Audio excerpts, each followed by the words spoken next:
Latest government jobs కోసం మరియు private jobs కోసం మా ఛానల్ని ఫాలో అవ్వండి. హాయ్ ఫ్రెండ్స్, అందరూ ఎలా ఉన్నారు? ఎస్ఎస్సి జీడీ 2026 నుండి మనకు బిగ్ అప్డేట్ వచ్చిందనమాట. ఎంహెచ్ఏ రిలీజ్ చేసిన సిఆర్పిఎఫ్ నోటీస్ నిజమా కాదా, అందులో మనకు టోటల్గా 1.3 lakhs అబోవ్ వేకెన్సీస్ అవైలబుల్గా ఉన్నది, అది కూడా నిజమా కాదా?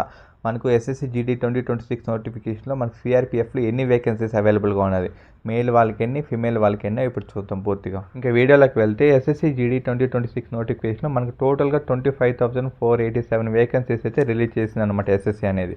ఇందులో మనకు జనరల్ డ్యూటీ కానిస్టేబుల్కి సిఆర్పిఎఫ్ నుండి మనకు 5,490 వేకెన్సీస్ అయితే రిజర్వ్ పోస్టులు అయితే మనకు అలొకేషన్ చేశారు.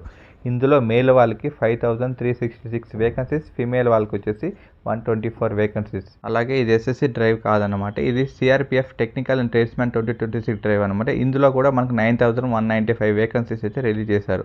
మనకి ఇందులో డ్రైవర్స్, మెకానిక్స్, కుక్స్, కార్పెంటర్స్, అలాగే మనకు filter, welder, electrician, Manson, plumber, painter అనమాట. మనకు టోటల్గా సిఆర్పిఎఫ్లో 9,195 వేకెన్సీస్ ఈ డ్రైవ్లో అయితే రిలీజ్ చేశారు. తర్వాత సోషల్ మీడియా ట్రెండ్ అవుతుంది. మనకు ఎస్ఎస్సి జీడీ 2026 నోటిఫికేషన్లో సిఆర్పిఎఫ్ నుండి మనకు వేకెన్సీస్ అయితే ఇంక్రీజ్ అవుతున్నాయి అనేది.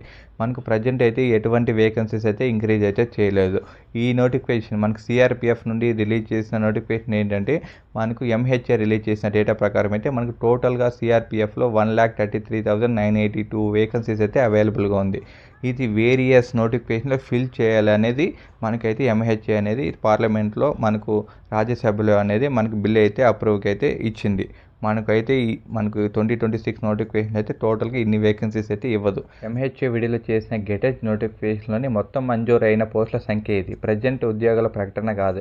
ఈ పోస్టులకు రాబోయే సంవత్సరాల్లో విడతల వారీగా అయితే ఎంహెచ్ఏ అనేది భర్తీ చేస్తుంది అనమాట. ఇంకా చాలామందికి డౌట్ ఉంది, మనకు పీఈటీలో రన్నింగ్ అనేది మనకు గ్రౌండ్లో కండక్ట్ చేస్తారా లేదా మనకు రోడ్డు మీద అనేది. మనకు ఎవ్రీ ఇయర్ అనేది మనకు రోడ్డు మీదన్నా కండక్ట్ చేస్తున్నారు, లేదా ట్రాక్ మీదన్నా. మనకు ట్రాక్లో కండక్ట్ చేశారనుకో, గ్రౌండ్లో ట్రాక్స్ అనేది ఉంటాయి, ఆ ట్రాక్లో కండక్ట్ చేస్తే మనకు కొంచెం కష్టంగా అయితే అనిపిస్తుంది, ఎక్కువ అంటే డిస్టెన్స్ ఉన్నట్టయితే అనిపిస్తుంది. రోడ్డు మీద అయితే మనకు ఈజీగా మనం రన్నింగ్ అయితే చేయగలుగుతాం అనమాట. ఎస్ఎస్సి పర్సన్స్ అనేది మనకు సెకండ్ ఛాన్స్ అయితే ప్రొవైడ్ అయితే చేయరు. మనకు వితిన్ 24 minutesలో 5 km అనేది కంప్లీట్ చేసేయాలి ఆ డిస్టెన్స్ అనేది.